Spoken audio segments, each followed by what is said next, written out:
सिंचाई पानी की मांग को लेकर अखिल भारतीय किसान सभा के बैनर तले किसानों ने एसडीएम कार्यालय के सामने डेरा डाला। किसानों ने आईजीएनपी के प्रथम चरण में 2 समूह में नहर चलाने की मांग की है। कल एडीएम अशोक सांगवा और सिंचाई विभाग के अधिकारियों ने किसानों से वार्ता की, लेकिन ये विफल रही। सभा के बाद किसानों ने कार्यालय के सामने जोरदार प्रदर्शन किया। हनुमानगढ़ में चीफ इंजीनियर की रेगुलेशन समीक्षा बैठक पर सभी की निगाहें टिकी हैं। किसान नेता बैठक के निर्णय का इंतजार कर रहे हैं और उसी के अनुसार आगे की रणनीति तय करेंगे। प्रदर्शन को लेकर पुलिस और प्रशासन पूरी तरह चाक चौबंद है और तहसील कार्यालय के चारों ओर बैरिकेड्स लगाए गए हैं। किसानों ने स्पष्ट कहा कि अगर उनकी मांगे नहीं मानी गई तो वे महापंचायत कर आंदोलन को और तेज करेंगे। घड़साना से निशांत सत्राना की रिपोर्ट।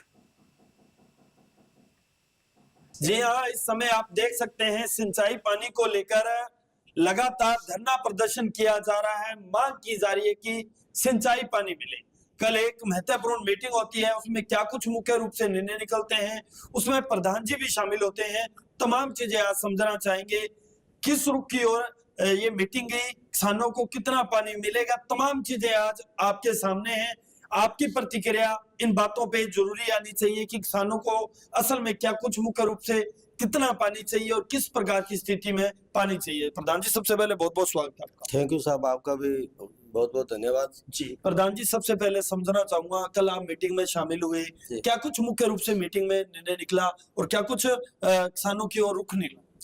देखो, ऐसा है, कल परामर्शदात्री की मीटिंग थी, जो वैसे नियम अनुसार तो 17-18 तारीख को होनी थी, लेकिन उन्होंने जानबूझ करके, और जैसे 4 तारीख को हमारा रेगुलेशन जो है वो 4 में से 2 जो है वो समाप्त होने जा रहा है, तो उन्होंने जानबूझ करके इसको लेट किया। और दूसरा ये है कि अभी जैसे डेमो का पूरा भराव था जी, और आपने देखा कि अक्टूबर तक ये पानी निकालते रहे। जो ये सरकार का काम था कि उन जो डैम की जो स्थिति को बनाए रखना चाहिए था, ताकि लोगों को पूरा पानी दे सकें। और कल जो मीटिंग हुई, इसमें हमने डिमांड की कि अभी 5 बारी की हमें किसानों को आवश्यकता है। जैसे कि आपको ध्यान है कि पूर्व में सावनी की फसल नहीं हुई और हाड़ की फसल अभी जो आप देख रहे हो, जैसे टेम्परेचर बहुत बड़ा हुआ है और कोई किस तरह की अमाउंट वगैरह बरसात वगैरह अभी नहीं हुई है। तो हमने इनको ये कहा कि जनवरी के महीने में आप 2 पानी हमें जो है 4 में से 2 समूह दीजिए, ताकि सरसों और गेहूं का जो है वो पानी की जो है भरपाई पूरी हो जाए और फसल जो है सरसों की भी पके और कणक की पके। क्योंकि अभी सरसों को भी पानी की आवश्यकता है और गेहूं को भी जरूरत है कि फरवरी के बाद में तो सरसों जो है वो पानी छोड़ देती है और गेहूं को ही आवश्यकता होती है, तो उस टाइम तो चलेगा। लेकिन अभी जो है पानी की बहुत आवश्यकता है और आप 31 मार्च तक हमें 4 में से 2 समूह चलाएं। तो हमारे चीफ इंजीनियर साहब ने कहा कि जी पानी इतना उपलब्ध नहीं है। तो ये तो काम सरकार का है कि पानी अगर कम है तो जैसे हरियाणा है, पंजाब है, उनको पानी की बहुत कम आवश्यकता है। कि अभी कल उन्होंने बताया कि अभी हरियाणा का तो पूरा हिस्सा पानी पड़ा है, अभी तो उन्होंने नहीं लिया है जी। पंजाब का भी हिस्सा काफी अभी पड़ा है जी। और राजस्थान का हिस्सा जो है वो कम है। तो कम तो है, तो सरकार का काम है कि वो व्यवस्था को बना के रखें। डैम में पानी होते हुए भी अगर किसानों को पूरा पानी नहीं मिलेगा तो किसान जो है आजीवन का किसान को बर्बाद हो जाएगा। ये हमने मुद्दे रखे। तो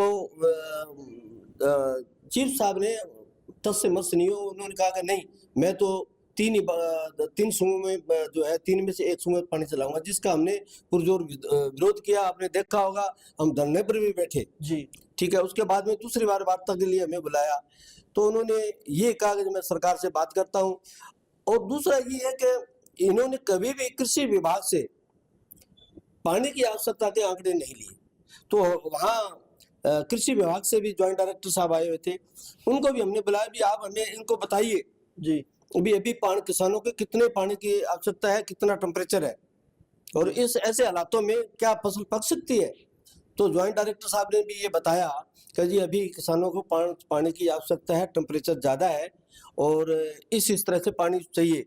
भी फसल को पकाव के टाइम भी पानी चाहिए, उससे पहले जो फसल में गेहूं में जब दूध ये पड़ता है, सरसों में जब ग्रोथ के बाद में जब फलियां लगती है, उस टाइम पानी की आवश्यकता होती है।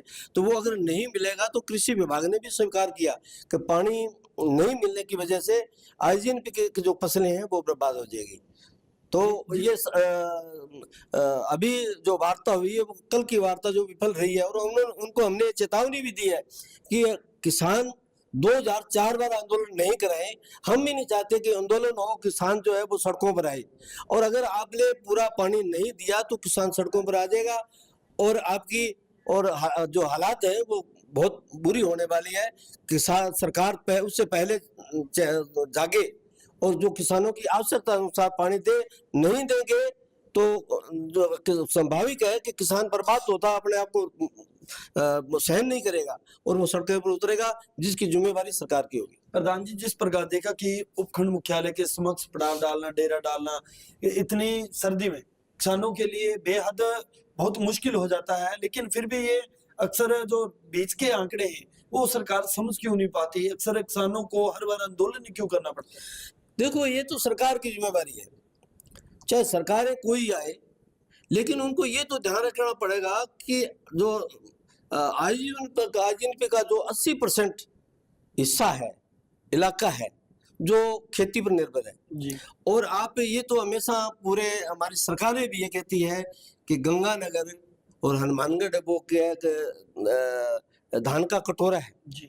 तो इस धान के कटोरे को बचाए रखने के लिए सरकार को उचित कदम उठाने चाहिए, और चाहे डैम की क्षमता बढ़ाई जाए, चाहे नया डैम बनाया जाए, तो किसी तरह से व्यवस्था करेगा तभी ये इलाका बच सकेगा, नहीं वरना ये इलाका उजड़ने के कगार पर है। अच्छा प्रधान जी, अंतिम तौर पे अब प्रशासन के अधिकारियों को और किसानों को क्या कुछ मुख्य रूप से कहना चाहते हैं? मैं तो ये कहना चाहता हूँ, प्रशासन को भी चेतावनी नहीं, मेरा निवेदन है कि आप इस इलाके को समझिए और आवश्यकता के अनुसार इस इलाके को उजड़ने से बचाए और आवश्यकता अनुसार इस इलाके को पानी दीजिए, ताकि ये जो है इलाका उजड़ने से बच सके, हरा भरा ये क्षेत्र है। ये मेरी सरकार से निवेदन है। किसानों से भी ये निवेदन है कि आप अपने हक के लिए आगे आए, और अगर ये सरकार संवेदनशील सरकार अगर किसानों के हित में काम नहीं करती है तो किसानों को बढ़ चढ़ करके, और जो किसान जत्थेबंदी हैं या जो किसानों के अगवा नेता है उनका साथ दें, ताकि हम हमारे हक को प्राप्त कर सके। बहुत बहुत धन्यवाद प्रधान जी, आपने समय दिया। Thank you sir. बिल्कुल, आपने समझा कि किस प्रकार किसानों की स्थिति है और किसान क्या चाहते हैं। मीटिंग में क्या कुछ मुख्य रूप से निकला और आगे का जो किसान निर्णय करेगा वो कहीं ना कहीं 2004 आंदोलन की जैसे हो ना जाए।